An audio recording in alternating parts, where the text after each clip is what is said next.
Tu sebut tentang tamu desa. Ini pun satu isu yang bagi saya cukup menarik dan penting sebenarnya. Ramai yang berpandangan dan berpendapat bahawa tamu desa bukan sahaja harus kekal sebagai ruang jual beli tradisional, tetapi berkembang menjadi platform ekonomi komuniti yang mampan dan selaras dengan arus ekonomi digital serta pelan pembangunan koperasi negara. Jadi apakah matlamat itu sebenarnya yang ingin dicapai dan apakah ianya boleh dicapai seperti apa yang Datuk inginkan? Itulah, Datuk, saya ingin jelaskan latar belakang tamu desa ini. Saya lahir daripada anak seorang ibu tunggal yang berniaga di gerai tepi jalan, berniaga di tamu.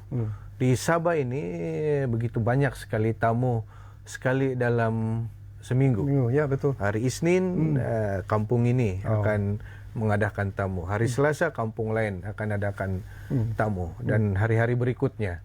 Termasuk di Pekan dan juga di bandar besar juga diadakan tamu sekali seminggu.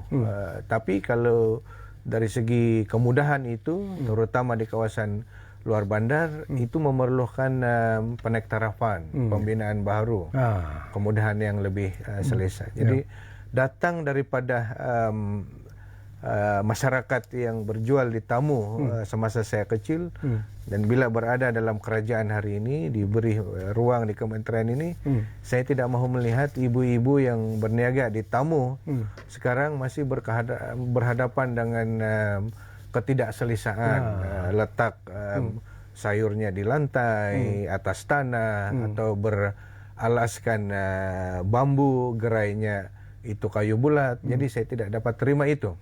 Sebab itu saya sangat berterima kasih kepada Yang Amat Berhormat Perdana Menteri Datuk Seri Anwar memahami aspirasi Sabah dan Sarawak dan menyalurkan peruntukan. Akhirnya selepas dibina ini nanti, ianya menjadi satu hub keusahawanan.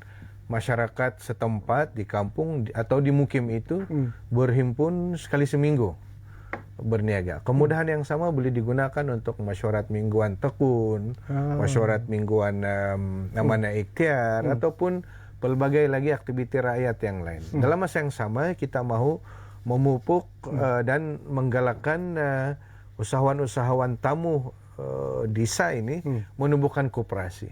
Dengan demikian, bila adanya koperasi atau setidak-tidaknya jawatan kuasa pengurusan usahawan tamu desa ini, kita dapat memberikan bimbingan yang lebih baik, termasuk bagaimana mereka dapat beradaptasi kepada digital, pembayaran tanpa tunai misalnya. Itu kita boleh bagi latihan, kerana kita sudah bangunkan dasar pembangunan penjajah peniaga kecil dan menjadi pusat aktiviti rakyat selain daripada aktiviti tamu tadi.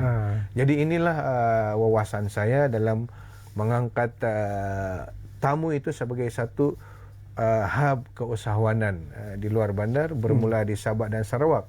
Dan yang menariknya, Datuk, ada ahli-ahli parlimen di Semenanjung sudah juga bertanya kepada saya, apakah kemudahan ini boleh dipanjangkan di Semenanjung. Jadi bila mendapat pertanyaan begitu, saya kira ini satu program yang berjaya dan mulai mendapat tempat di Semenanjung ini sendiri.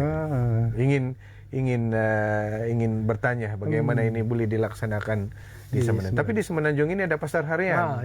Di Sabah ini masih menggunakan, walaupun ada pasar harian di bandar besar, pekan daerah, tetapi di mukim-mukim, di kampung yang jauh dari pusat bandar ini, seminggu sekali tamunya. Jadi kita perlu sediakan kemudahan.